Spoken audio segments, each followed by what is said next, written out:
Halo sahabat bola.com dan Bola Netters, kembali lagi bersama gua Henry Wibowo di Bola Break. Kali ini kita akan membahas isu paling hot di bursa transfer. Nanti juga kita akan membicarakan tentang kiper MU yang baru saja cabut nih, David De Gea. Tentu saja gua nggak sendirian, gua udah bersama dengan Garnacho yang rambutnya tambah pirang aja nih kayaknya nih. Ya, alhamdulillah Garnacho tambah pirang, tambah sehat. Alhamdulillah. Gimana bro kabarnya? Mantap, alhamdulillah baik. Ya, Nama asli lu siapa? Nama asli lu? Nama asli gue Alejandro Gregah Nurkesani Garnacho. Buset, tapi tinggalnya Tajur Halang, brother. Gimana ceritanya Nggak tuh? ya, jadi nama gue Gregah Nurkesani ya.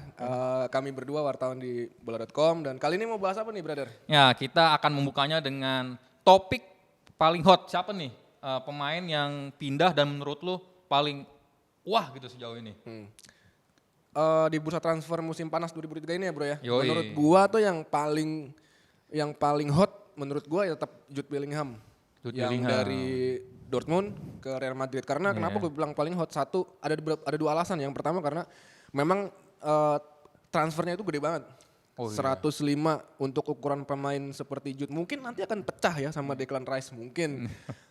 Cuman itu alasan pertama ya. Yang kedua juga karena kan sebenarnya Jude Bellingham ini kan isunya tuh lebih kenceng ke Liga Italia, ke Liga Inggris. Liga Inggris. Balik lagi ke negara Pulang asalnya. kampung ya. Gitu. Cuman ternyata dia malah balik ke situ. Itu dari Liga Spanyol. Kalau dari liga-liga yang lain pastinya punya masing-masing ininya ya, masing-masing transfer hotnya gitu. Ada Mason Mount yang ke MU, kemudian Havertz yang ke Chelsea dan lain sebagainya lah. Itu kalau menurut gua. Kalau menurut lo siapa sih kira-kira yang transfer yang bukan paling hot ya, tapi yang paling bikin lo kaget. Kok bisa ini kesini gitu? Siapa brother? Nah itu tadi namanya lu mention tadi tuh, ada Siapa tuh? Kai Havertz sama Mason Mount. Ya. Nah ini aneh banget nih Chelsea ya kan, strateginya justru malah memperkuat tim lawan nih. Oh berarti maksudnya Chelsea bikin tim lain kuat gitu? Betul ya kan, gimana, karena Kai Havertz dijual ke Arsenal, Mason Mount dijual ke MU. Ya. Padahal di MU dan Arsenal ini adalah sama-sama rival Chelsea kan, Iya, dia benar, Premier League benar, musim benar. depan dan padahal Chelsea sendiri sedang berusaha bangkit Ya. musim depan karena musim lalu kan jeblok banget ya kan kita sama-sama tahu. Iya. Tapi malah menjual pemain penting dan apalagi nih bisa dibilang Havertz dan juga Mount ini adalah aset masa depan Chelsea seharusnya kan karena usianya masih pada muda semua nih berdua nih. Iya, terutama untuk Mason Mount ya, karena kan dia itu udah dari umur 5 tahun apa 8 tahun tuh udah di Chelsea Oh, sebenarnya. iya benar, Jadi kayak udah boyhood, akademi ya boyhood klubnya itu di Chelsea. Cuman makanya yang bikin kaget tiba-tiba pindah ke MU gitu. Cuman selain dari Liga Eropa, ada lagi nih yang seru, brother? yaitu para pemain pindah ke Liga Arab Saudi, brother. Yoi. Beberapa kan ada Benzema, ada si siapa namanya Kante juga, itu menurut gua cukup mengagetkan ya. Cuman kayaknya itu yang Liga Arab Saudi udah kita bahas di segmen Nah, di iya, episode sebelumnya benar. gitu. Iya. Nah kita nih fokus di musim panas di Liga Eropa aja lah, brother. Ya, dan yang paling bikin kaget lagi ada perpisahan seorang David De Gea nih, ya kan? Setelah mungkin 12-13 tahun dia ya Iya, benar. di MU, dia akhirnya meninggalkan MU dan yang sedihnya sih kalau menurut gue nih sedih banget ya kan, Kenapa tuh? tanpa ada farewell gitu kan. Seharusnya mungkin kalau memang MU menghormati sosok De Gea ini, kemarin pertandingan terakhir gitu kan musim 2022-2023 dibuat sebuah inilah ya kayak pesta perpisahan. Tapi ini perpisahannya yang menurut gue menyakitkan banget lah nih untuk De Gea nih ya. Kenapa tuh? Kenapa sih menurut lu? Karena apakah lu rasa De Gea itu pantas? Kan dia gelarnya juga nggak banyak, brother. Kalau menurut lu gimana, brother? Lu Legenda tim lah, David De Gea udah jelas ya kan. Ya, Dan oke. bahkan setelah pengumuman David De Gea di Twitter ya, dia udah mengucapkan farewell untuk fans MU, banyak yang ngomong, wah nih David De Gea ini layak jadi legenda. Dan dia adalah satu-satunya pemain tersisa nih dari warisannya Sir Alex Ferguson kan. Di tahun 2012 dan 2013 kan David De Gea berhasil membawa MU menjadi juara dan setelah itu Sir Alex cabut. Dan terbukti kan setelah era Sir Alex sampai sekarang pun MU belum kembali lagi ke era kejayaan. Tapi sangat tertolong dengan kehadiran seorang David De Gea ini kan. Dan dia beberapa kali mendapat gelar penghargaan kan sebagai kiper terbaik di Liga Inggris. Dan terbukti mungkin tanpa De Gea jangan-jangan MU udah degradasi kali menurut gue nih. berarti secara garis besar menurut lu De Gea seharusnya pantas dilabeli sebagai legenda gitu di MU gitu. Iya dong, dan yang pasti seharusnya mendapatkan perpisahan yang lebih baik lah daripada cuman dari Twitter gitu kan. Ini kayaknya, aduh sedih banget pemain sekelas David De Gea lu Iya, gila. iya. Yang udah bertahun-tahun menolong MU lini belakang yang udah terkenal parah ya kan. Harry Maguire yang sering error begitu kan. Dan dulu ada Chris Smalling juga yang sering bikin pertahanannya sering ini. Dan David De Gea ini layak lah untuk jadi legenda MU.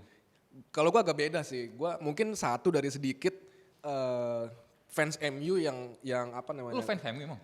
Satu dari sedikit fans MU, bukan fans MU. Oh gitu bukan ya? Ya, satu dari sedikit penikmat sepak bola deh. Iya. Yang kayaknya kurang setuju kalau De Gea dilabeli legend, apalagi sampai ada farewell match, farewell party entah apalah itulah intinya ya. Maksudnya pertandingan terakhirnya gitu, nggak apresiasinya nggak cuma lewat sosmed doang gitu. Karena apa? Karena menurut gua ada beberapa alasan. Yang pertama, dia belum layak. Atau katakanlah dalam 12 tahun terakhir ya, 12-13 tahun terakhir kenapa De Gea selalu jadi kiper utama? Karena menurut gua selama itu pula MU jarang beli kompetitor. Kiper kedua yang punya kualitas 11-12 gitu. Nggak usah jauh-jauh deh, kita ngomong misalkan Liverpool. Di Liverpool aja dulu punya Simon Mignolet, Loris Karius gitu. Dua-duanya sama-sama 11-12 lah. Sama error ya? Ya pernah error. Setiap kiper nggak usah dua orang itu. De Gea aja kan sering error. De Gea juga sering blunder, sering error gitu ya. Gitu ya teman-teman ya. Maksudnya tidak ada kiper yang sempurna kayak gitu. Betul. Gitu. Liverpool ada 2 kiper itu. Kemudian Real Madrid juga punya bolak-balik punya Navas, punya si kiper-kipernya tim-tim yang lainnya, bahkan MU juga dulu pernah memang ada Sergio Romero juga segala macam main di ini. Kemarin 2 musim terakhir punya Dean Henderson. Menurut gua Dean Henderson itu adalah kiper masa depan. Punya kualitas di MU. ya. Ya, setidaknya 6-7 tahun ke depan lah gitu. Setidaknya ya gitu. Nah, cuman ini sekarang kenapa itu tadi gua ngomongin soal kenapa dia nggak pantas ya. Yang satu yang tadi soal itu, yang kedua dalam gue catet 3-4 musim terakhir tuh performanya emang lagi menurun dia. Kan sering blunder yang tadi gue bilang. Jadi bukan cuman Mignolet sama Karius ya. De Gea pun sering blunder. Bahkan jadi blundernya itu bikin timnya kalah. Akhirnya MU kalah gitu. Nah itu yang menurut gue sangat disayangkan. Sehingga puncaknya adalah ketika Spanyol gak manggil dia ke Piala Dunia. Yang dipanggil kan Robert Sanchez, David Raya sama Simon. Simon yang Athletic Bilbao itu ya. Iya betul. Nah itu jadi menurut gua kenapa De Gea ya pantas-pantas aja nggak dikasih label legend gitu sih kalau menurut gua brother. Dan yang lebih aneh lagi, yang menurut gue sih ini langkah MU salah nih ya. Saat David De Gea cabut, dan gue kagetnya mereka malah merekrut Andre Onana, ya kan, kiper dari Inter Milan. Kenapa kaget? Gue bilang kaget karena ini kiper, gue bilang ya masih one season wonder lah ya. Season wonder, ya kan. Musim lalu emang dia bersama Inter Milan bisa sampai ke final ya kan. Tapi kan Liga Inggris ini tekanannya beda daripada Liga Italia. Dan ini yang belum gue lihat, Andre Onana akan berhasil nih di Liga Inggris. Dan ini Erik ten Hag ini gue rasa seperti ada ini juga ya, KKN juga dalam merekrut pemain ya. Bener, karena kan dia banyak pemain yang pernah di Liga Belanda. Dari Ajax. Ya kan? Ya. Andre Onana sebelum di Inter kan main di Ajax ya. Iya, nah kalau menurut lu nih Andre Onana gimana ntar nih? Justru gue mau nanya balik sama lo sebenarnya kalau bukan Andre Onana siapa menurut lo? Kalau menurut gue pantas-pantas aja lah Andre Onana, karena kan di Inter terbukti. Memang waktu pas di Ajax dia belum terlalu terasah ya, karena kan liganya masih, mohon maaf ya, hanya itu aja kayak Liga Petani lah bahasanya. Hanya PSV, Feyenoord, Ajax, mungkin ada AZ Alkmaar yang sedikit ngasih tekanan gitu.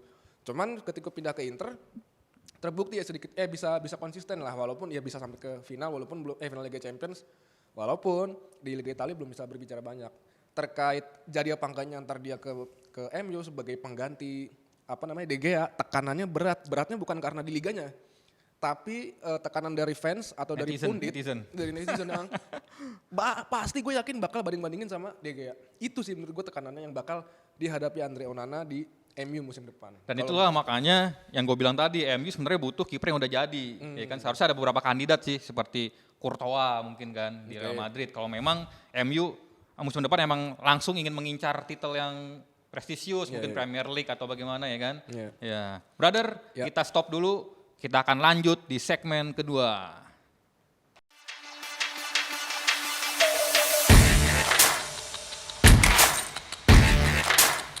Halo sahabat bola.com dan juga Bolaneters. Nah ini kita akan masuk ke segmen kedua. Nah segmen kedua ini kita akan membahas liga yang dahulu sangat populer sekali. Dan bahkan di Indonesia sebelum orang tahu Liga Inggris pasti tahu liga ini ya kan. Iya, setuju Liga banget. Italia. Benar-benar. Ya. Karena jujur aja gue sedikit cerita ya brother ya. Iya. Pertama kali kenal bola internasional itu ya sebenarnya dari Liga Italia. Yoi, bener ya. Zaman-zamannya gue dulu suka banget tuh yang namanya debut kalau nggak salah ya si Alvaro Recoba di Inter. Iya. Itu gue suka banget. Inter ada R9, Ronaldo yang ori, Yo, yang Ronaldo botak gundul, ya. Ronaldo botak. Terus ada Zinedine Zidane. Zinedine Zidane, Ivan Zamorano. Iya. Artinya gini, pemain-pemain hebat zaman itu sebenarnya pernah main di Italia saat masa-masa prime. Tuh. Waktu lagi peak performance-nya. Tapi kalau sekarang ini kayak kebalikannya, brother. Tuh. Yang udah tuir, yang udah tua, yang kayak udah kehabisan apa namanya magisnya, itu barulah dia geser ke pindah ke Liga Italia. Contohnya yang kemarin ya baru pensiun lah, ada Ibra. Iya. Yang intinya pemain-pemain yang udah berusia di atas 30 ketika balik ke Italia kok malah jadi apa namanya malah bisa mengembalikan performanya terbaiknya gitu. Dan jelang musim baru ini bahkan ada beberapa pemain yang sebenarnya digadang bisa mengangkat lagi pamor Serie A, Ya. tapi malah justru cabut, ya kan? Cabut, benar. Salah satunya ada Sandro Tonali. Ini yang paling aneh nih kan. Iya. Dia di AC Milan udah ngerasain Scudetto, malah pindah ke Liga Inggris. Ke Malah Newcastle. gabung Newcastle United. Newcastle ya. Tim yang istilah kata apa nih ya? Kandidat juara Premier League pun bukan gitu, meskipun saat ini sedang naik begitu kan karena ada suntikan investor. Iya, gitu. potensi buat meraih juara Liga Inggris di Newcastle gede gitu. Cuman yang gua sayangin sebenarnya lebih ke apa ya? Kalau gue baca berita, itu si pelatihnya Stefano Pioli Milan sama Paolo Maldini direkturnya itu sempat adu argumen, adu mulut gitu. Si Pioli pinginnya dia bertahan. Tapi Maldini seakan merasa kalau udah ini pemain pindah aja, mungkin ada apa namanya? Pertimbangannya banyak lah, mungkin finansial, kita nggak tahu lah gitu intinya. Bahkan di Milan tuh sebenarnya dia pengen dipertahankan. Karena apa? Si Sandro Tonali ini, brother, dia tuh dijuluki the next Andrea Pirlo. Oh, tuh bayangin. One of a kind, itu susah banget nyari Andrea Pirlo sekarang ini loh. Iya. Makanya ketika gua sebagai pencinta sepak bola Liga Italia juga merasa kehilangan gitu. Tonali yang jadi daya tarik gua nonton Liga Italia malah pindah ke Liga Inggris, begitu sih, brother. Nah ini menarik juga nih, dahulu itu Liga Italia identik sekali dengan one man club ya. Ya, kan? Di AC Milan ada Paolo Maldini, ya kan? Di banyak. AS Roma ada Francesco Totti. Totti. Tapi sekarang udah nggak ada lagi nih pemain kayak gitu kan. Susah. Dan berarti- pindah antar rival itu udah biasa kayak Bonucci kan kemarin. Iya, betul. Ibra pernah main di Inter, Juve, Milan kan. Ya itulah pernak-pernik Liga Italia kalau sekarang. Nah, Siapa aja nih brother yang cabut Apa? nih dari Liga Italia? Ya. Sandro Tonali, terus ada juga Sergej Milinkovic Savic ya, Ya, dari SMS. Lazio yang lagi incar sama tim Liga Arab Saudi juga Liga kan. Saudi juga ya. Terus Terus ada lagi Victor Osimhen. Osimhen Oh. lagi diisukan juga bakal cabut ya. Ya. Terus Kim Min-jae. Min-jae udah cabut. Waduh, itu udah Udah ke cabut Munchen. juga. Ya Nanti kan? si Kevarat itu yang pemain namanya susah itu. Farastella. Nah, itu juga lagi hot property lah di situ. Nah, itu kan kalau nanti akhirnya pindah nih, daya tariknya kan makin kurang nih, brother nih. Kalau gue mau nanya sama lu nih, lu sebagai pencinta sepak bola Italia zaman orang lama berarti. Orang lama. Nah, gue mau nanya deh, kira-kira ada gak sih 3 alasan lah, lu bisa kasih gue 3 alasan, lu ngasih pemirsa bola kombolannya 3 alasan, kenapa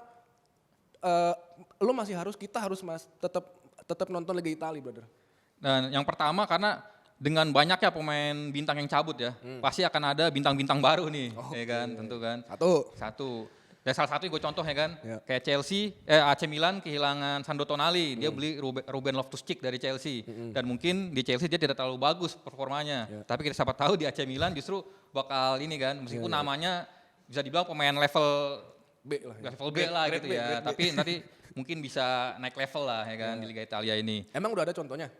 Banyak ada beberapa pemain yang di Liga Inggris. Ya. Chris Smalling. Ya, Chris setuju. Smalling, ada Nemanja Matic ya kan. Mkhitaryan. Mkhitaryan. Nah, ya, itu udah hampir tenggelam kan Betul. namanya. Di Liga- Balik ke sana malah jadi di Liga gacor Inggris udah kira-kira udah mati suri lah karirnya kan. Iya. Di Liga Italia bangkit lagi. Ya, oke Alasan kedua, dengan tidak adanya lagi banyak-banyak pemain bintang, sekarang nih level persaingan Serie A jadi merata. kompetitif. Kompetitif. Ya. 3 musim terakhir, ingat loh, juaranya selalu berbeda semua. Oh iya, ya kan? kecuali Napoli kan. Napoli, sebelumnya ada Inter Milan, Milan. AC Milan, Milan. sebelumnya Juventus. Berarti Iya. 4 musim terakhir nih juaranya berbeda nih. Nah musim kelima, ini alasan ketiga nih.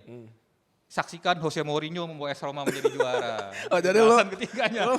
Jadi alasan ketiga kenapa kita harus nonton Liga Italia adalah karena kita bakal nonton AS Roma dengan Jose Mourinho ngangkat profil Liga Italia gitu. Betul. Ya, insya Allah deh buat Romanisti ya.